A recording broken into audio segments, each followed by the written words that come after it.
ছেলেদের সঙ্গে টেক্কা দিয়ে আজ মেয়েরাও ফুটবল খেলছে।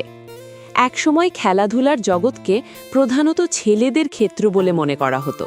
বিশেষ করে ফুটবল ছিল পুরুষদের একচেটিয়া খেলা, এমন ধারণা সমাজে গভীরভাবে গেঁথেছিল। কিন্তু সময়ের সঙ্গে সঙ্গে এই ধারণা ভেঙে গেছে। আজ ছেলেদের সঙ্গে সমান তালে, এমনকি টেক্কা দিয়েই মেয়েরা ফুটবল খেলছে এবং নিজেদের যোগ্যতা প্রমাণ করছে। বর্তমানে মেয়েরা শুধু ঘরোয়া স্তরে নয়, জাতীয় ও আন্তর্জাতিক মঞ্চেও ফুটবলের সাফল্য অর্জন করছে। ভারতীয় মহিলা ফুটবল দল আন্তর্জাতিক প্রতিযোগিতায় অংশ নিয়ে দেশের সম্মান বাড়াচ্ছে। মেয়েদের এই অগ্রগতি প্রমাণ করে যে শারীরিক সক্ষমতা বা মানসিক দৃঢ়তার দিক থেকে তারা ছেলেদের থেকে কোনো অংশে কম নয়। আগে সমাজে ধারণা ছিল যে মেয়েদের খেলাধুলা করা শোভন নয় বা এতে তাদের ভবিষ্যৎ ক্ষতিগ্রস্ত হবে। কিন্তু আধুনিক শিক্ষা ব্যবস্থা, সচেতনতা ও পরিবারের সমর্থনে এই মনোভাব বদলেছে। সেই রকমই একটি ক্রীড়া আয়োজন করেছিল ভোলাখালী গ্রামের উদ্যোগী মানুষজন।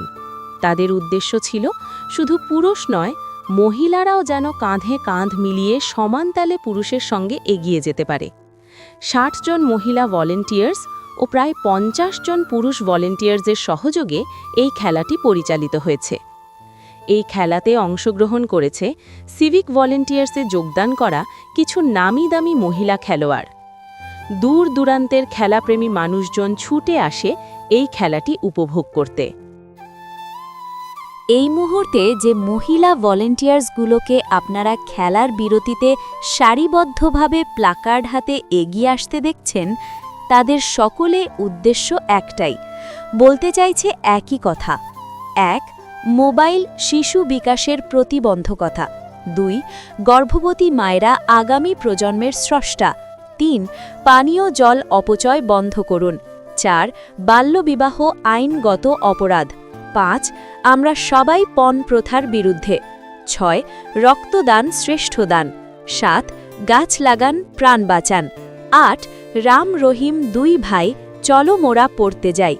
৯. কুসংস্কার সমাজের কালব্যাধি। ১০. নারী নির্যাতনকারীদের দৃষ্টান্তমূলক শাস্তি চাই। খেলার পাশাপাশি সমাজকে কিভাবে সচেতন করা যায় এবং মানুষের কুসংস্কার দৃষ্টিভঙ্গিকে বিজ্ঞানমনস্ক গড়ে তোলা যায়, তারই একটি প্রচেষ্টা। মানুষের ঐকান্তিক প্রচেষ্টাতে ভোলাখালীর ক্রীড়ামুখী প্রয়াস বৃহৎ আকার ধারণ করবে। মানুষের মুখে মুখে ছড়িয়ে পড়বে এই খেলার কাহিনী, গড়ে তুলবে এক ইতিহাস।